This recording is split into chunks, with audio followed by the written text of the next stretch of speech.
বন্ধুরা, এক বিড়াল বাঘের 3 বাচ্চাকে ট্রেন থেকে নিয়ে পালিয়ে যেতে শুরু করলো। সে দৌড়িয়ে বাঘ পিছে দৌড়িয়ে যাচ্ছে। তারপর বিড়ালটি গাভীর থেকে দুধ চুরি করে বালতির থেকে নিয়ে দৌড় দিল। গরু তাকে দৌড়াচ্ছে। তারপর বিড়ালটি দুধ নিয়ে গিয়ে তার বাঘের 3 বাচ্চাকে ফিটার দিয়ে শান্তিমতে খাওয়ালো। বাঘের বাচ্চারা খুব খুশি হলো। বন্ধুরা, তারপর বাঘের বাচ্চাটিকে পিঠে করে নিয়ে মাংসের দোকান থেকে মাংস চুরি করে নিয়ে দৌড় দিল। তারপর ওই দোকানদার লাঠি দিয়ে বিড়ালকে পিছে তাড়া করলো।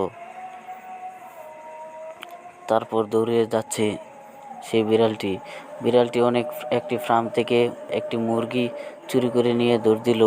সব মুরগি পালাতে শুরু করলো। তারপর মুরগিটারে এনে মশলা দিয়ে চুলার উপরে চিকেন বানিয়ে ভাজলো আস্তে আস্তে। তারপর বাঘের ছানাগুলো খেলাধুলা করছে। মাংসটিকে ভালো করে পুড়ে দিয়ে ভাজলো। তারপর একটা ভালো করে টেবিলের উপর নাস্তা করলো 3 বাঘের বাচ্চা আর বিড়াল। তারপর বাঘের বাচ্চাটিকে জিমে নিয়ে ব্যায়াম করাতে শুরু করলো। ব্যায়াম শেখালো। এমন বডি হয়েছে। 1 বছর পরে বাঘের বাবা এসেছে লাঠি নিয়ে।